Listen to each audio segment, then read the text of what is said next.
بسم الله الرحمن الرحيم الحمد لله رب العالمين وصلى الله وسلم وبارك على سيدنا ومولانا محمد وعلى آله وصحبه وسلم اللهم علمنا ما ينفعنا وانفعنا بما علمتنا وزدنا من فضلك علما وتعليما إنك على كل شيء قدير وبعد السلام عليكم ورحمة الله. Alhamdulillah, we are back again for our Ask the Imam monthly session. This one for May of 2023 after Ramadan. And tonight, inshallah, we have a variety of questions. There's no rhyme or reason to any of them. They're rather random and there's no particular order here. So we'll start with a question that I got in, I think this was February. And the question says, do you recommend to study with the AICP? Does anyone know what the AICP stands for? Anyone ever heard of it?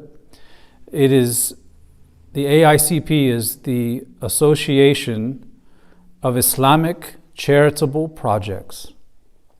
That is the official name of this organization, but most people call them the Ahbash. You ever heard of the Ahbash? Yeah. Some people have heard of the Ahbash, some people have not. And the question here is, do you recommend to study with the AICP? So from here on out, I'll refer to them as the Ahbash. Why are they called the Ahbash? They are called the Ahbash. The Ahbash is the plural for Habashi, right? And who is a Habashi? A Habashi is someone from Ethiopia. And they're called the Ahbash because their sheikh, their founder, was Sheikh Abdullah al-Harari from Harar, Ethiopia. And there's a long and storied history of this individual, Sheikh Abdullah al-Harari. He left Ethiopia in the 1950s. And he studied Islam in Ethiopia. He memorized the Quran. He studied the science of hadith and Shafi'i fiqh. He was an alim.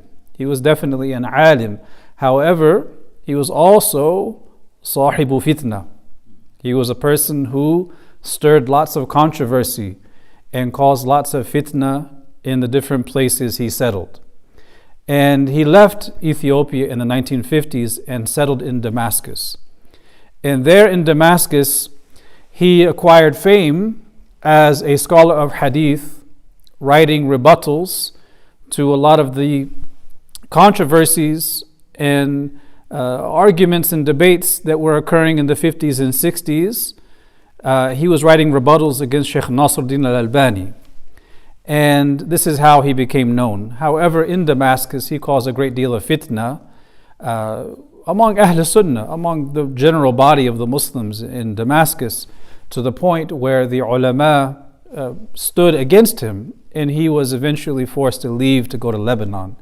He left for Lebanon in the 70s and took advantage of the civil strife in Lebanon, the fawda, the general anarchy during that civil war period, the lack of control, giving him the freedom to spread his ideology and amass followers there in Lebanon.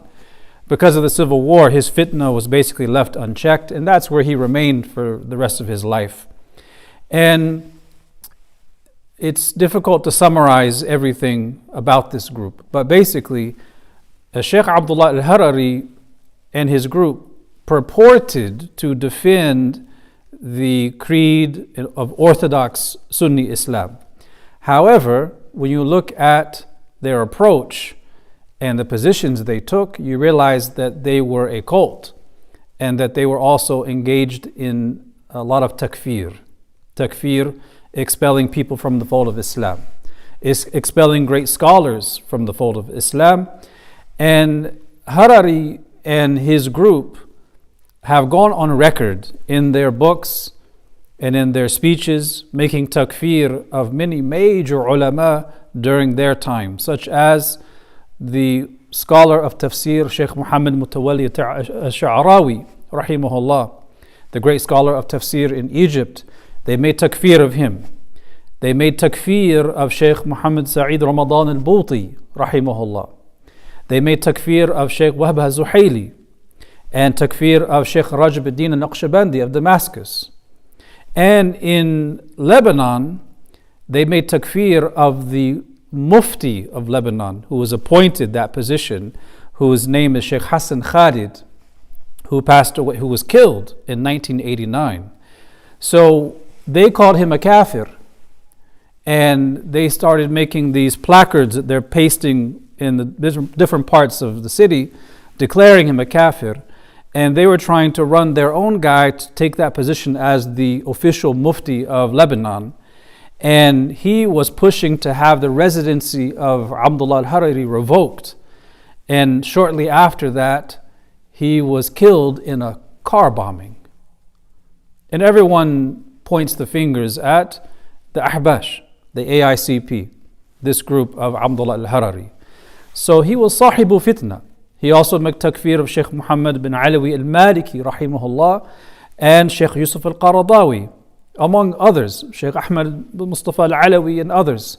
Those who had passed away before him, those who were still alive, he made takfir of them. And this is what they're known for. They purport to defend Sunni Aqidah, but they take positions that are very extreme, and they hold people to lawazim. So if you say something that has the possibility of being misconstrued as kufr, it implies kufr according to the outward wording, they hold you to the lazim and they accuse you of kufr. This is the way they operate. And they have other controversies. He has also animosity and has spoken disrespectfully of Sayyidina Muawiyah and Amr bin As and some of the Sahaba. And this is, of course, contrary to the way of Ahl Sunnah wal Jama'ah. They've basically caused fitna in any community they've come to. Now, the question here is, do you recommend to study with the AICP? And the answer is no, because whatever they have of books, of classes teaching basic aqidah, you can find much better from a much purer source outside of them. And whatever good they have that they teach is also with poison, right?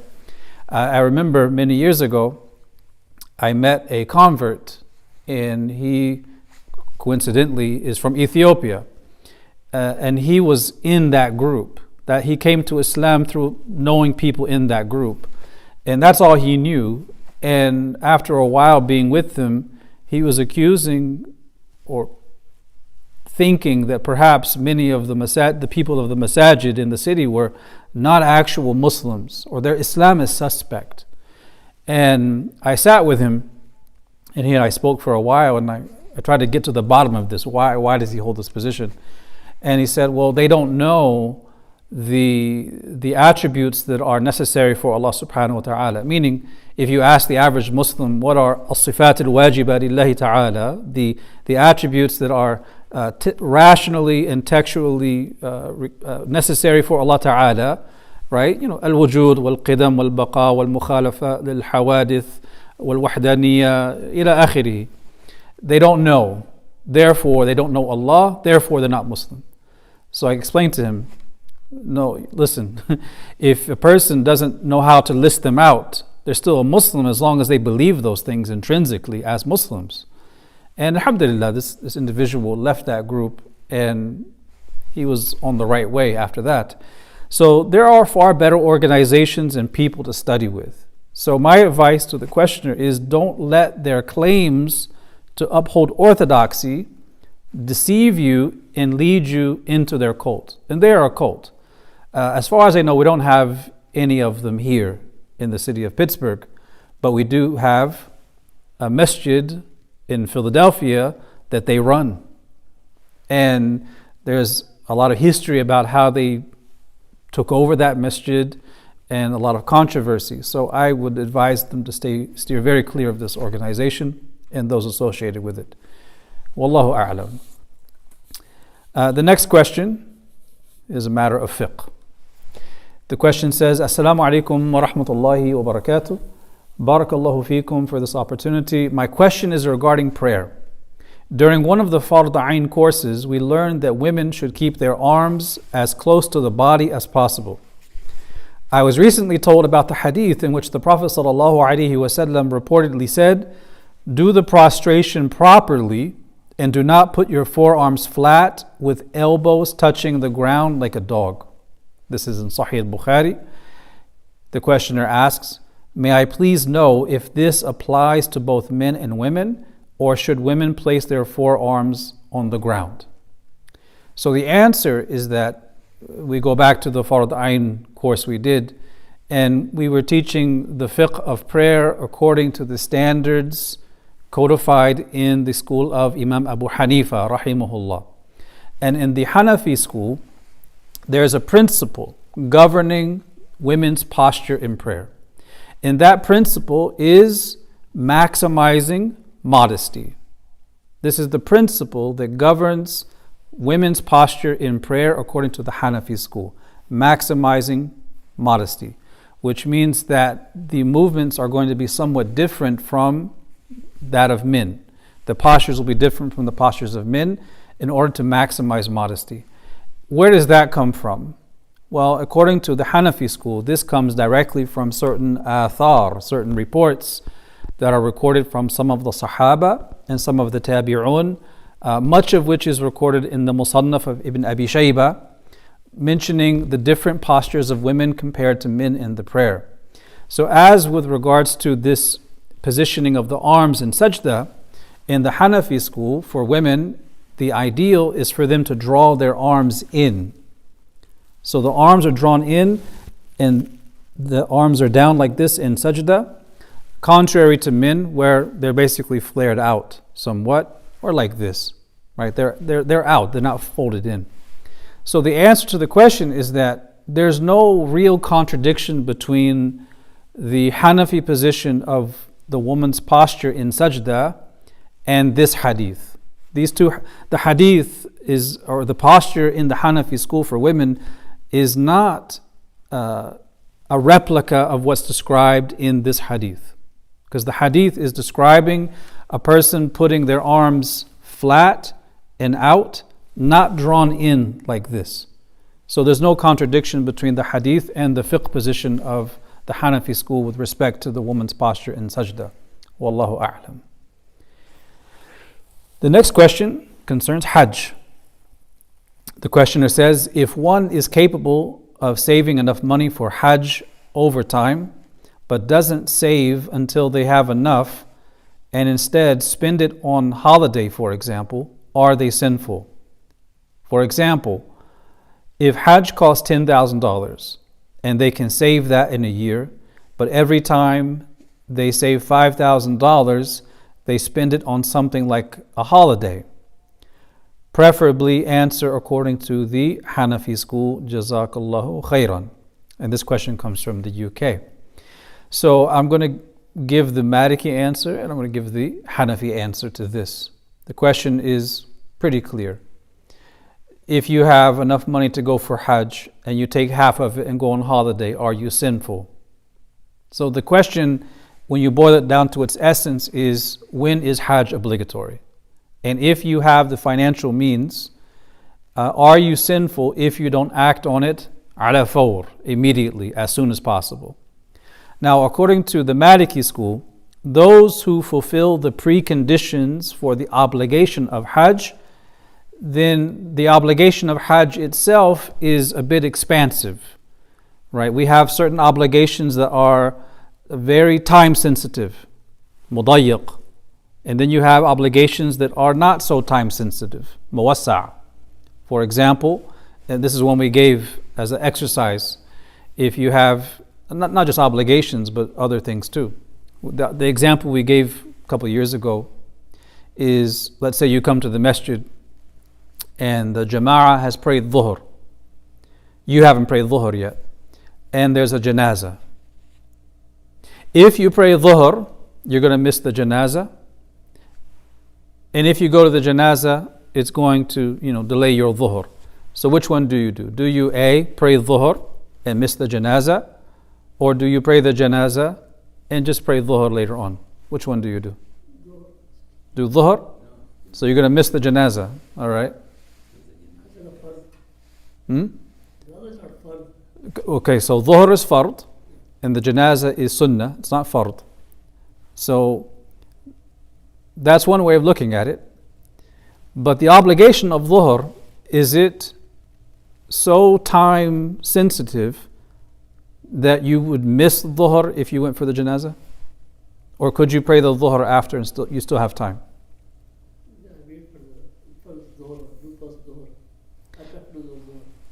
So if you go to the janazah, you can still pray dhuhr after, couldn't you? No, you missed the jama'ah. You're by yourself. You came to the masjid late, dhuhr is over, and everyone's going for the janazah. Do you pray dhuhr and miss the janazah, or do you go to the janazah and then pray dhuhr after? After, okay. That's the correct answer. And the reason why is dhuhr is an obligation that is muwassa', in the sense that you have a few hours, right? Whereas the sunnah of the janazah is mudayyiq. There's a very limited time period. They're going to do it and it's done. So do the janazah and then pray dhuhr afterwards. So the question here is with regards to Hajj, which is an obligation for those who are able. Is it a wajib action that is time sensitive, or do you have some time, right?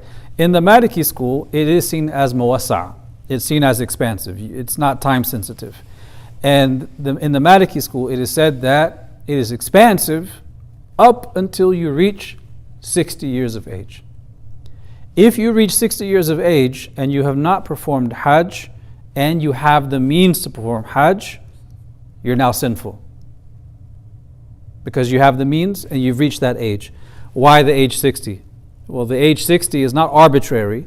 The ulama of the Malikiyya say the reason why the 60 is because of the hadith of the Prophet ﷺ, who said that the average age of my ummah is between 60 and 70. So that's the general lifespan. So according to that hadith, you are at the end of your life. You may live to 80 or 90 or even 100, but the general lifespan is between 60 and 70. If you delayed it up until that point and beyond, you would be sinful. Otherwise, it's muwassa'. So according to the Maliki school, technically, if you have $10,000 and you could go for Hajj, but you couldn't let that bargain go to the Maldives on that vacation, and you went, you're not sinful until you reach the age of 60. If you get to the age of 60 and you decide to go to the Maldives on vacation and take half of your Hajj money to go for it, you would be sinful, right? That's the Maliki view. But the questioner asked for the Hanafi view. Now the Hanafi view is that it is obligatory for a person to perform the Hajj as soon as they are able. Ala fawr. As soon as they are able. As soon as they fulfill the conditions and they have the means to go for Hajj, it is now wajib on them to do so. When the people of their locality are leaving for Hajj and they can afford the transportation and the provision for the journey, other expenses for going and for returning, right? That's basically it. The answer then, according to the Hanafi school, is if you have $10,000 and you can make Hajj that year, you shouldn't take that $5,000 and go to the Maldives. You should do the Hajj first. And between the two positions, we're not in a position to say which one is 100% right or 100% wrong. It's all based on ijtihad. But definitely the safer view is the Hanafi view. It is the safer view because you don't know when you're going to die. You could die before 60, or there may be certain expenses that come up where you can't save that money for a very long time, or you then lose the ability to make the Hajj. So as soon as you're able, it's better to do that instead of delaying it. I mean, Hajj is hard enough if you're an able-bodied 20-year-old. It's hard enough. Why wait until you're 60 years old and you have creaky knees and you're in a crowd of 2 million plus people? Better to do it when you're more able-bodied and younger than to wait. Wallahu subhanahu wa ta'ala a'lam. In the Shafi'i school, what's the view? It's in between? I don't know the Shafi'i view. I think it's 3 years, but I have to confirm. 3 years? Okay, the next question is another fiqh one.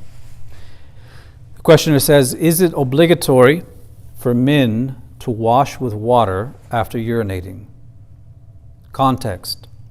A friend of mine, a Muslim man who grew up around non-Muslims, is not convinced that he should wash up with water after urinating, only after defecation.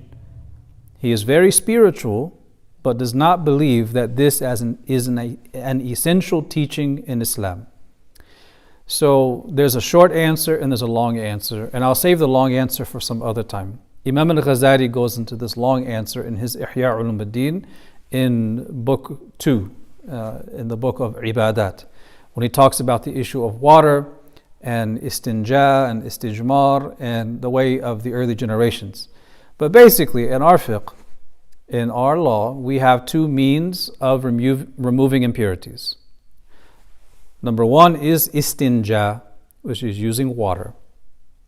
Number two is istijmar, which is using a solid object. It could be a stone, it could be a stick, as long as it's not something filthy or some food item like a bone, something solid. Or in our day and age, toilet paper serves that function. That is istijmar. You can use either of them to remove impurities, whether it is number one or number two.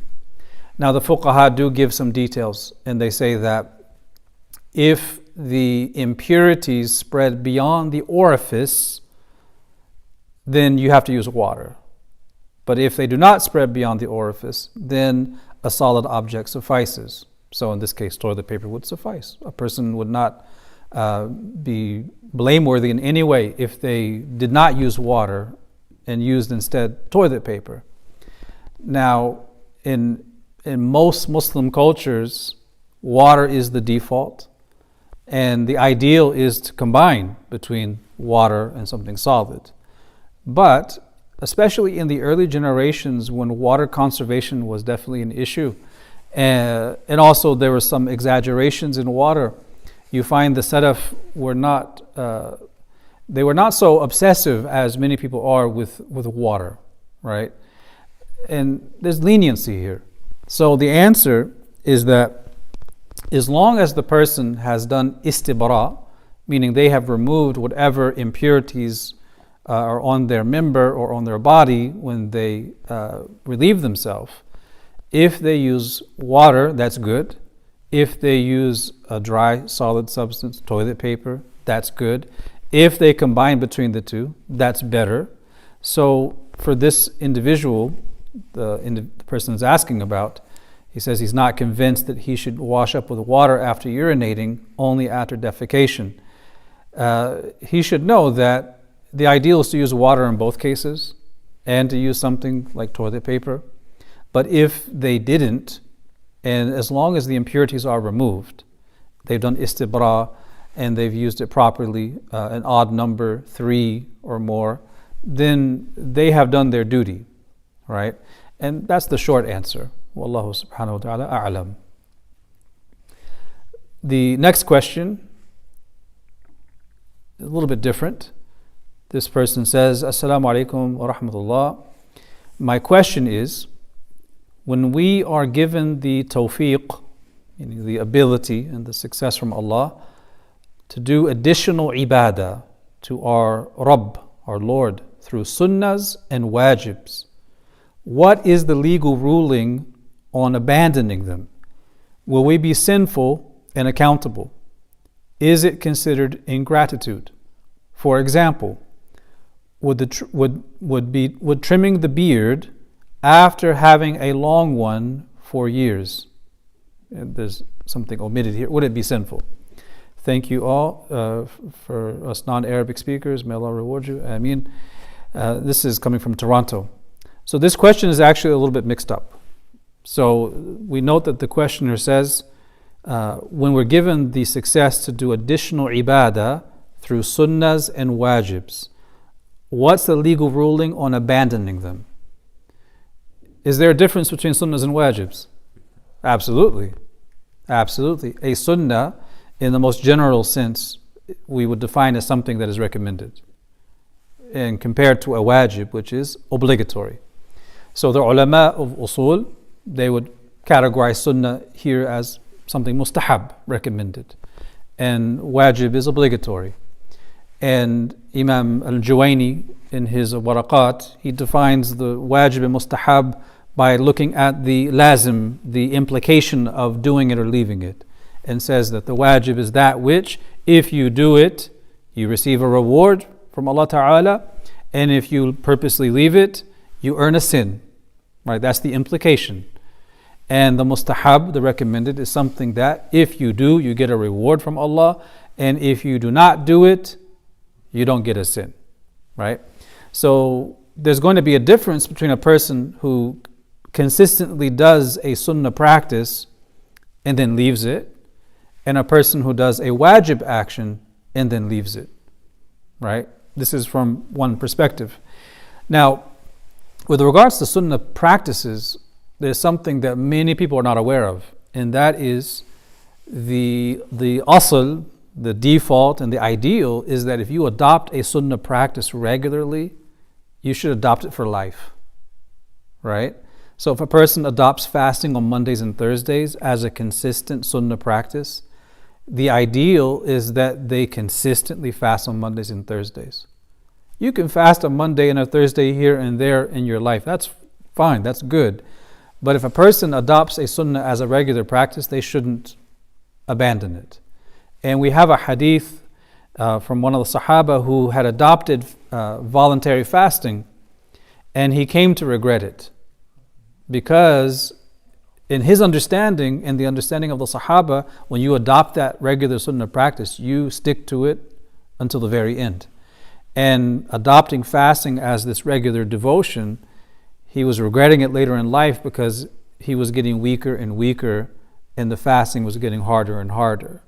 And there's a lesson in that.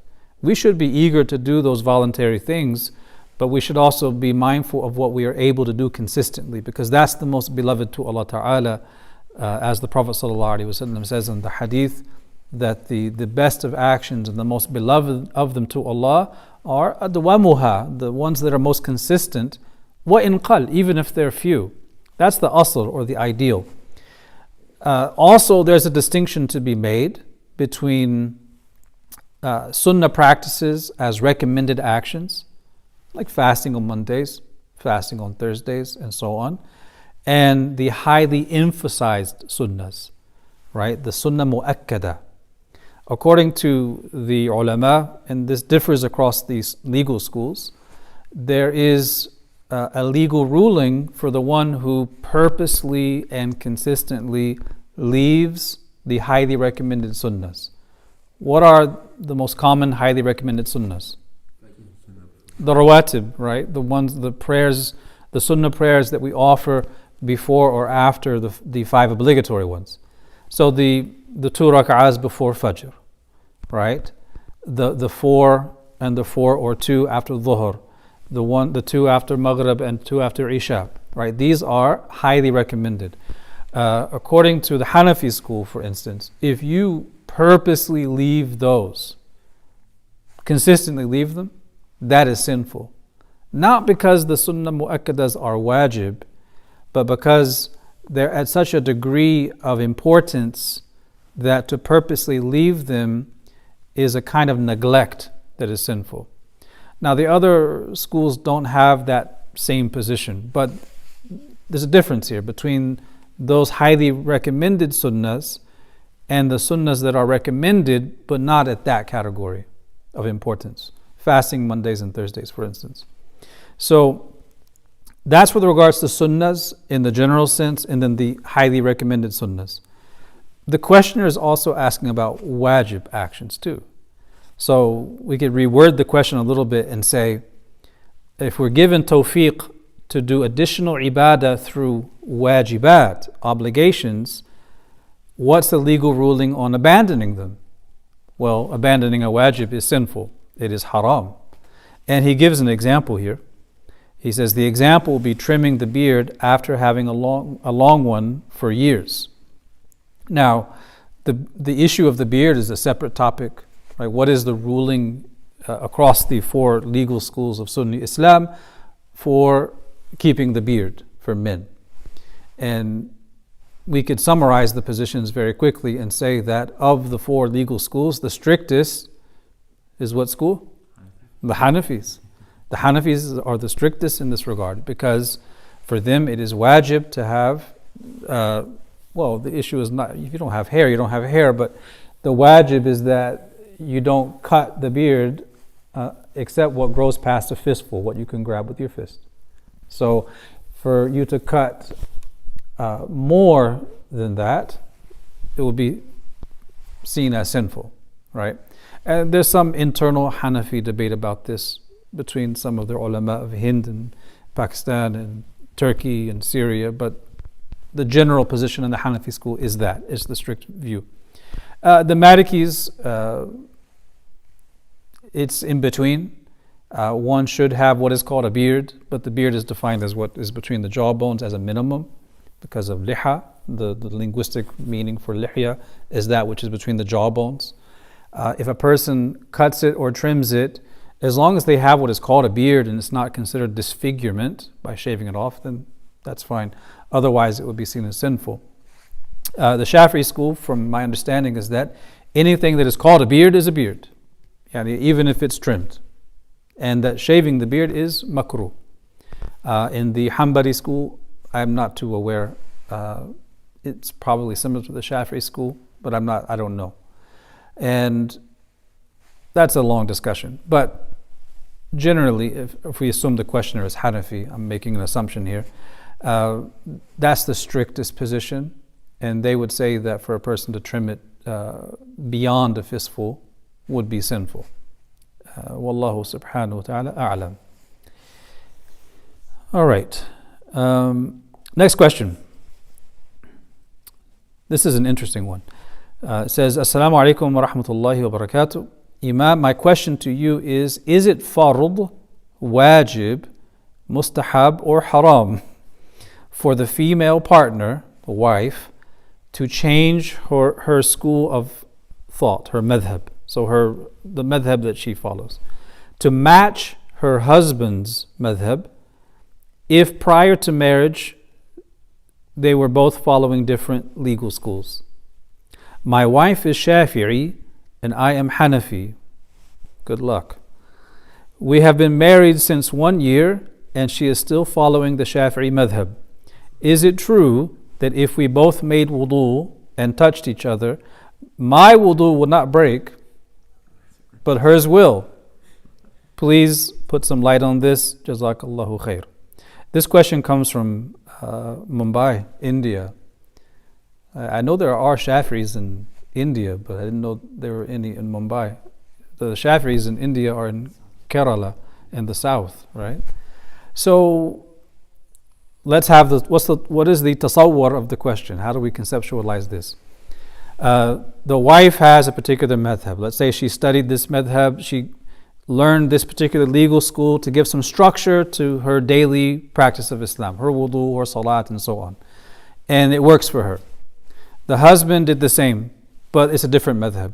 So growing up, he studied and learned basic Hanafi fiqh. That's how he does his ibadat according to the structure of that school. She learned the Shafi'i madhab. And of course, there are differences between the madhabs in this regard. Is she required, after getting married to him, to jump ship and become a Hanafi because her husband is Hanafi? Or can she remain a Shafi'i? So that's the first part of the question. The second part of the question relates to the actual content of the schools with regards to wudu. So in answer to the first part of this question, it is not obligatory on the wife to change her madhab if she's learned and built her basics of worship according to its structure. She doesn't have to become a Hanafi just because her husband is Hanafi. She doesn't have to become a Maliki just because the husband is Maliki, or whatever madhab that he has learned and that he practices in his daily ibadat. There's no obligation for her to do so. And does this present some difficulties? Perhaps, but I would argue that even if they have the same madhab, it still presents challenges, because in every madhab you have things that are very strict. And you also have things in that madhab that are very easy in comparison to other schools. So in the Hanafi madhab, okay, the beard issue will be the strictest, but it'll be easier in other areas. It'll be easier in food items. It'll be easier in in tahara, right? And the Shafi'i school is easier in some areas, but harder in most areas, or many areas. The Shafi'i school, I heard one teacher say that no one can be a strict Shafi'i except a wali. It was very strict. But there are areas of ease in the Shafi'i school too. Same thing for the Hanbali school and the Maliki school. So if you're looking for the easiest madhab, you're not going to find one. Because where it's easy in one thing, it's going to be a little more difficult in another compared to the other schools in that particular issue. So with regards to wudu, the Shafi'i school is of course the strictest. It's the most difficult to uphold. Because in the Shafi'i school, for a man to touch a woman to touch a man, with or without desire, breaks wudu. Even husband and wife. Even husband and wife. Where does this come from? I got a question from a youth group. They came here, they visited, and they were asking about this because it seems strange to them. How is it that just, I touched my wife on the shoulder, my wudu is broken. How does that work? That doesn't make sense. It doesn't make sense until you have a Shafi'i scholar explain to you the legal basis for it and where they draw that issue. And I say this all the time to people. If you come across a fiqh issue that doesn't make sense to you, and the other view seems more convincing, okay, that's fine. But I guarantee you, if you sit with a scholar of that school, they will have you convinced that it's the right position. Until you sit with another scholar from another school, and they'll convince you that they're right. Because it's all based on ijtihad in trying to arrive at the hukm of Allah using the best of their ability, the tools they have. So the Shafi'i school, for instance, where do they get that from? In the verse that talks about wudu and ghusl, Allah subhanahu wa ta'ala mentions أَوْ لَا مَسْتُمُ النِّسَاء, or if you touched women. So linguistically, lams is touch. So literally speaking, you would understand this to mean that touching a woman literally breaks wudu. That is the Shafi'i view. Now the other madhab say no. They say lams here is a kinaya. It is a kind of figure of speech for jima'a, for intercourse. And that's what it means. It means that if you have intercourse, you have to take ghusl. Right? And then, some of the other schools will say, well, we have the hadith of the Prophet ﷺ where he would kiss Sayyida Aisha radiallahu anha before going for salat. So if touching a woman breaks wudu, how do you understand this hadith? And the Shafis will say, well, okay, the hadith is mursal, number one. Number two, even if we accept this is from the khasa'is. This is from the unique qualities, the unique things given to Rasulullah sallallahu alaihi wasallam, where this would not break his wudu, but it will break yours, right? So that's between in the Shafi'i school. The Hanafi school is the most lenient with this issue, because in the Hanafi school, a man touching a woman touching a man does not break wudu with or without shahwa, with or without desire. In the Maliki school, we're in between. If there is desire, it breaks wudu. If there is no desire, it does not break wudu. And the desire is whether if it's intended, it breaks the wudu. If it's not intended but experienced, it breaks the wudu. But the shahwa has to be there for it to break the wudu. So this gives you some challenges, as the questioner says, they've been married for a year, which means that you have your wudu all the time as long as you have wudu, but your wife probably doesn't if you're in the house. So one of the things that I learned from one teacher is that if you're sticking to one school here, you can still go outside of the school, especially in recommended areas. And they give this example. They say, if you are a Shafi'i and you want to go to sleep in wudu, how do you do that? You're a married couple in the same bed. How do you go to sleep in wudu? You take the Hanafi position just when you're going to bed, just for the fadila, for attaining the virtue of having wudu. So you say, I have wudu according to the standard of this school of Islamic law, which is a legitimate position, and I'm taking that position not to find an easy way out, but to attain a virtue that would be difficult to obtain otherwise. And that's fine. So, inshallah, you guys will work things out and you'll be okay, inshallah. All right, next question. Is celebrating a birthday of a relative permissible? For example, celebrating my son's birthday, does it contradict any Islamic law? This is one of those issues that has caused controversy. I remember back, it must have been 2001. I was a teacher at an Islamic school, and I was teaching Islamic studies and Quran, and I had one class. It was my most dreaded class, and it was Arabic, teaching Arabic. And teaching Arabic is not what makes it a dreaded class. What makes it a dreaded class is that it was a class of 20 first grade boys. It was the most challenging class I ever taught. I don't think men are suited to teach first graders in that kind of setting. But I did what I could do, and I tried my best. I remember one of the kids came into the class, and he came a bit late, and then he told the other students, today's my birthday. And a large group of the class said, birthdays are haram. And then it escalated. He said, no, they're not. What are you talking about? And they said, birthdays are haram. And they're going back and forth to the point where the group saying it's haram began to bang on the desk. Birthdays are haram. Birthdays are haram. And I had to settle them down. So what is the ruling on birthdays? Well, birthdays are a social custom. They are a social custom, and they are not a specifically religious custom. Celebrating one's birthday or another's birthday is not an act of worship. It is a social custom among some people or many people.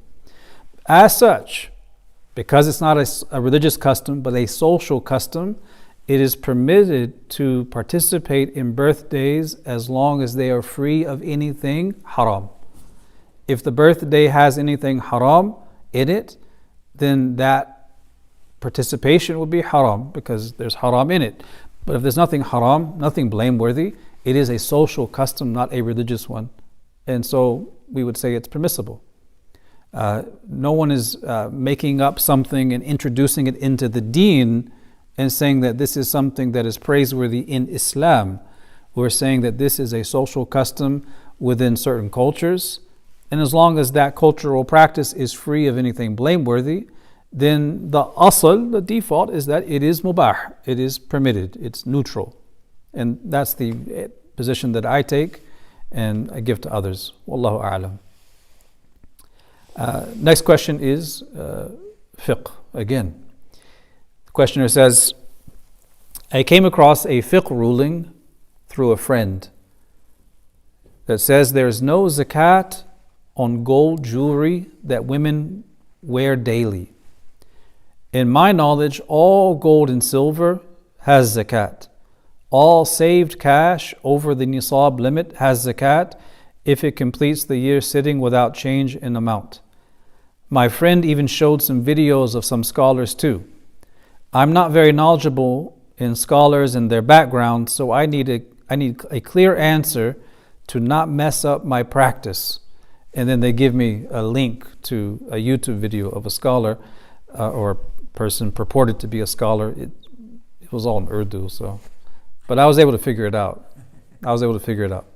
So to answer this question, only in the Hanafi school is zakat obligatory on jewelry. And when we say jewelry, we mean jewelry that's worn. Right? There's jewelry that's collected and kept as a store of value, but that's an asset. The zakat is due on that. But if the jewelry is worn by the woman, then the zakat is due upon it according to the Hanafi school, not the other schools. So only the Hanafi school takes that position. So if, and this is to the questioner here, this goes back to the question of authority and who are you going to for your questions on matters of Islam. If you go to a qualified mufti who is a bona fide mufti, qualified to give legal rulings, and they inspire your confidence, and they give you the Hanafi ruling, then take the Hanafi ruling and pay zakat on the jewelry. If you go to a mufti who tells you there is no zakat on women's jewelry, then that's also an acceptable view, and you take that view. You basically have the freedom to choose here, as long as you're going to a qualified mufti and seeking that answer. So, otherwise, this is an area where the ulama differed. Right? In the school of Imam Abu Hanifa, zakat is due on jewelry for women. But according to the schools of Imam Malik, Imam Shafi'i, Imam Ahmad, zakat is not due on women's jewelry. So to summarize all of this, to give you an overview, Muslims, men and women, pay zakat on jewelry in 4 cases. Men and women. When the person has the jewelry and keeps it as a store of value to accumulate wealth. It is jewelry in its form, but it is used as a store of value. Everyone agrees that zakat is due on that kind of jewelry, right? The second one is if a person hoards quantities of jewelry that are commonly considered excess, beyond the norm. And this would be in quantity or in sizes that relate to monetary worth, and this is dictated by custom. So this kamiyya and the kayfiyya in terms of quantity. How much jewelry can a woman wear, If in the custom of the people, there's a certain amount that a woman would typically wear at different functions. In the other schools, there's no zakat on that. But if she has 50 pounds of jewelry that she could never wear if she went to every walima every day the rest of her life, it's no longer jewelry that she wears. It's now effectively a store of value. So she will pay zakat on that. And when the jewelry is recognized as extravagant in quantity, in that case, you would pay zakat. And when men own jewelry, we have to pay zakat on the jewelry, unless it is a silver ring that we wear, or if it is silver that adorns the hilt of a sword and something like that. And we know that because the Prophet ﷺ wore a silver ring and no zakat is paid on it. And we also know that some of the Sahaba had swords with the hilt made of silver and no zakat was paid on that. So this is a basic adornment or a ring, which is for men. It's not jewelry for us, except for the ring. No zakat is due on that amount. But anything beyond that, we pay zakat on that. So that is the short answer. Now, I want to go back to this last part of the question.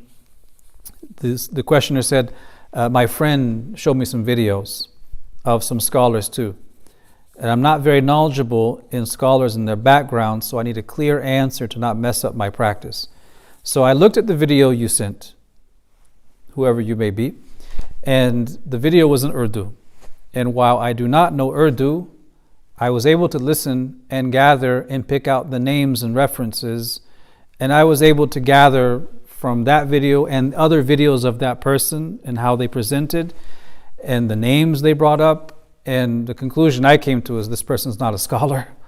This person is purporting to be a scholar, but when you put the name of a contemporary scholar on par with one of the great imams, it's like, the position of Sheikh so-and-so and Imam Ahmed or whatever.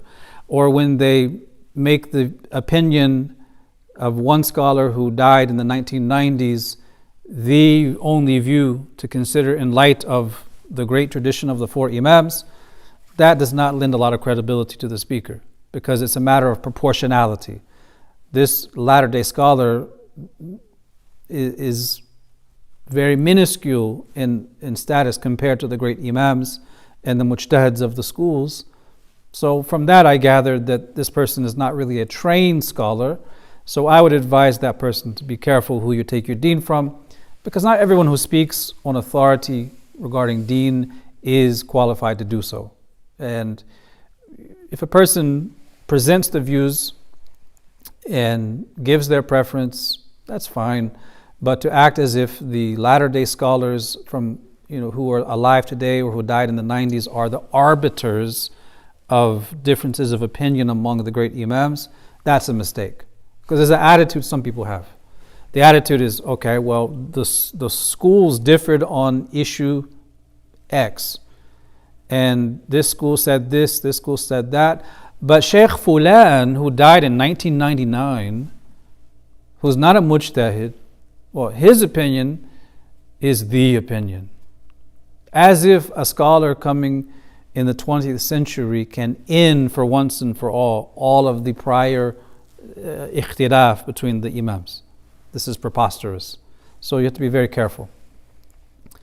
Last question, and this is a very relevant question to the month that we're in. The jewelry, does it include precious stones or just gold and silver? The jewelry, just gold and silver, or does it include precious stones as well, like diamond? I don't remember the Hanafi view. I don't think it did. I thought it was just gold and silver. Just the gold, yeah. Yeah, the precious stones aren't included in the value when they're calculated for zakat. Yeah. Gold and silver is the standard. So the last question is relevant to the month we're in. What's the month we're in? Shawwal. This question says, a question about the 6 days of fasting in Shawwal. We are told whoever completes fasting in Ramadan and follows it with 6 days in Shawwal, it is as if he has fasted the whole year.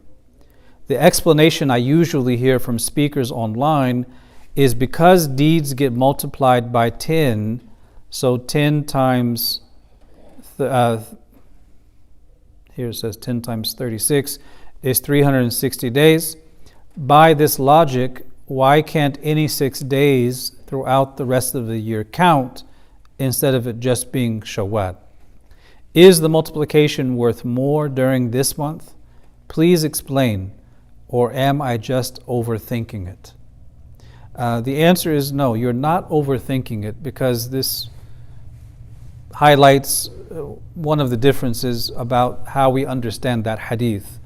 That hadith, the Prophet ﷺ says that whoever fasts the month of Ramadan and follows it up with 6 min Shawwal, from Shawwal or in Shawwal, it is as if they have fasted the entire year. The majority of the ulama, the position in the Hanafi school, the Shafi'i school, and the Hanbali school is that the recommendation to fast these 6 days is fasting them in the month of Shawwal. The position of Imam Malik is that it is in Shawwal, outside of Shawwal, and any of the other months up until the next Ramadan. And there's a couple of reasons for that. I'll spare you the details about some of the reasoning, but one of the points made regarding this, well, first, what is the proof? Right? What is the proof used by the Hanafi, Shafi'i, and Hanbali schools? Their proof for fasting 6 days in Shawwal is the hadith, min Shawwal. And the proof of the Maliki school is the same hadith, min Shawwal. So how is it that they can differ so greatly when they both use the same proof? The answer is that it goes back to how they understand the Arabic language. Because the harf min, this governing particle min, from, we translate it as from, but it doesn't always have to be from. We have min of tab'id, the partitive min, and we have min of ibtida, right? So the partitive min is from, meaning from Shawwal, within Shawwal. So, right? But min can also mean ibtida. I'm going min Monroeville ila Chicago, right? And starting from Monroeville, going to Chicago. So Imam Malik and the Maliki school understand the min here to be ibtida, meaning fasting 6 voluntary fast after Ramadan, starting from the month of Shawwal onwards. The other schools understand min here to be tab'id, partitive. Fast 6 days in Shawwal, from Shawwal. So how are we going to solve this? Well, there's no solving it because both of them have the same proof. They just understand the particle min differently. So the majority understand it to apply to Shawwal. The others, the Maliki school says, no, it's from Shawwal onward. And the wisdom, the ulama say, of fasting the 6 days in Shawwal is to maintain a consistency in the act of fasting. But the Malikis, on the other hand, say, no, it starts from Shawwal. It wouldn't be from within Shawwal or all in Shawwal. That's not explicitly clear from the hadith. And there's some other legal arguments they use in the Maliki school, right? The fear of it being seen as an additional obligation and stuff like that. That's not really where we're going with this.